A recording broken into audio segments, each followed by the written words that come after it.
First up, we are cutting across to some breaking news coming in. As in a major development in the Yes Bank probe, the Enforcement Directorate arrested Yes Bank promoter Rana Kapoor in connection with the money laundering case related with the Diwan Housing Corporation Limited after nearly 30 hours of grilling him.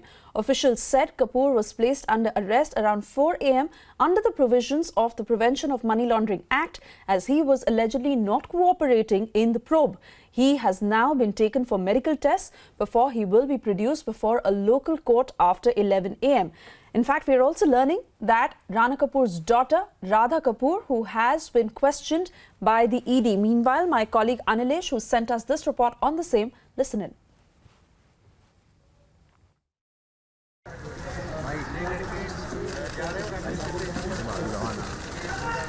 Rana ji क्या कहेंगे गिरफ्तारी पर? Mister Rana, it is important. Mr. Rana Kapoor.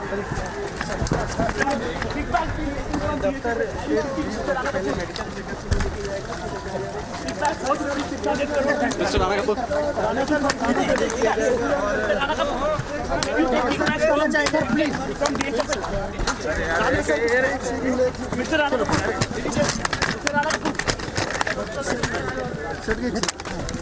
चलो अंदर बंद करो यार अरे थांबा बंद करो इसको Mr. Kapoor, what do you have to say about the allegations? Mr. Kapoor, just one question. What do you have to say about the allegations? Mr. Kapoor, what do you have to say about the allegations? Why did a member of your family got 600 crores? Just one simple question, Mr. Kapoor. Mr. Kapoor, just one question. Did you receive kickbacks, Mr. Kapoor? Was a member of your family beneficiary? Mr. Kapoor, just one simple question.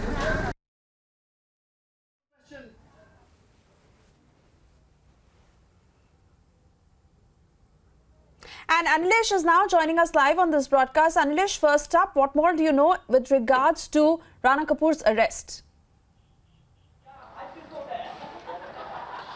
Well, at this point of time, we are standing outside St. George's Hospital here, and this is the hospital where Mr. Rana Kapoor has been taken in. A few moments ago, he was taken inside this building, and the normal procedure is that, you have to take a person for his or her medical checkup before the person is or the accused is taken to the court, which also tells you that probably he will be taken to the court. What we understand is that there is a huge possibility that he might not be taken to ED office.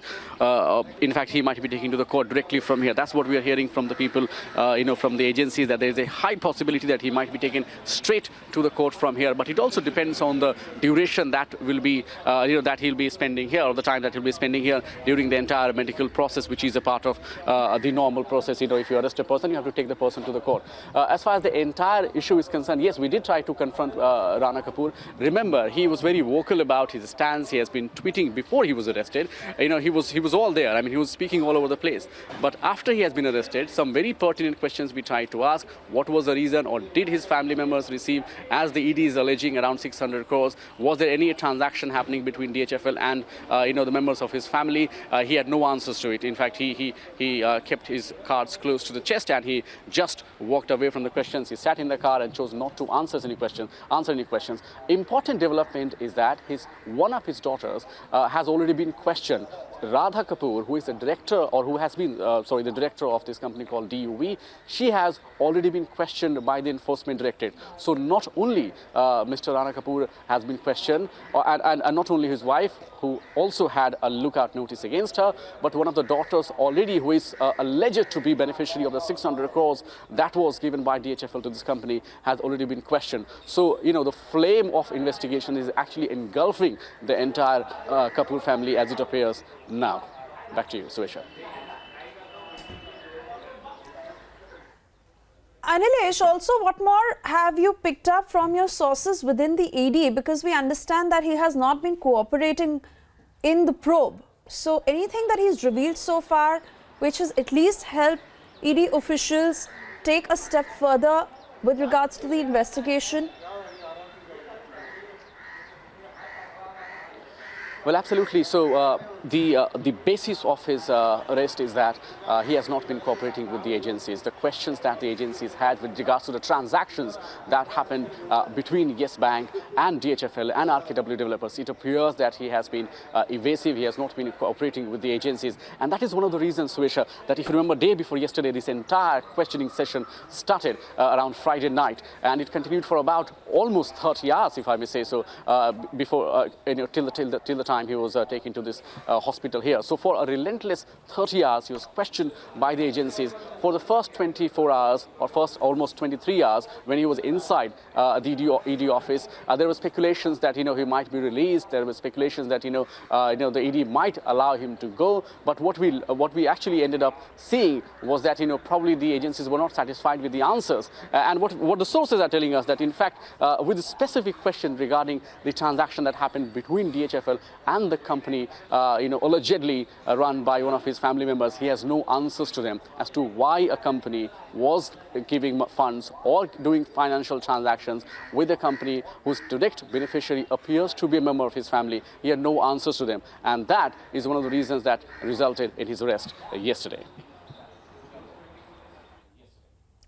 So Anilesh, we also understand that right now it is the ED, CBI, the Centre and the RBI all working together in order to move further in this case. And even the questioning that has been happening and the ED officials questioning Rana Kapoor, the CBI, that is being kept in touch with every single development that is happening. Can you confirm that for us?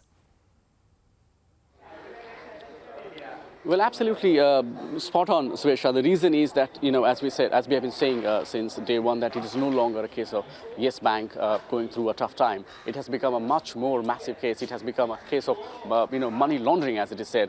So it is not just one agency which would be looking into the matter. There are multiple agencies which are trying to track down the kind of transactions happen, the nature of transactions happen, and the kind of people who are associated with. One simple logic, Suesha, and I'm sure you were aware of it, that when a company like this is operating on such a massive scale, where thousands of crores are being, circulated within few people. It is not just one individual who would be, doing everything on their own. It has to be, multiple companies, multiple people. So it is almost like a web. And in order to get through that, you would have multiple agencies looking into multiple angles. So one would be looking about looking into the proceeds of crime. The other would be looking into the nature of crime itself. That's why you would have multiple agencies. As far as RBI is concerned, of course, it takes us back to the root of the entire issue, because while the enforcement director, Suesha, is looking into the entire matter as to who was the beneficiary, where was the money coming from, where did it go, you also have the people who invested their hard-earned money into Yes Bank. And it's also the duty of the central agency of the central bank to ensure that those people are not distressed. That is why you have banks involved there. That is why you have the government which has come out and said that it will ensure that the people who have invested their money, they wouldn't have to go in tears. And of course, you have a criminal investigating agency looking into the matter. That is the reason, Suesha, that you have multiple, agencies involved in this entire case, which is snowballing as time progresses. Absolutely, Anilesh, and we'll be tracking all the details very closely, as we understand that it is at 11 a.m. when he will be produced in court. For the moment, Anilesh, thank you so much for joining us. We'll keep coming back to you for more.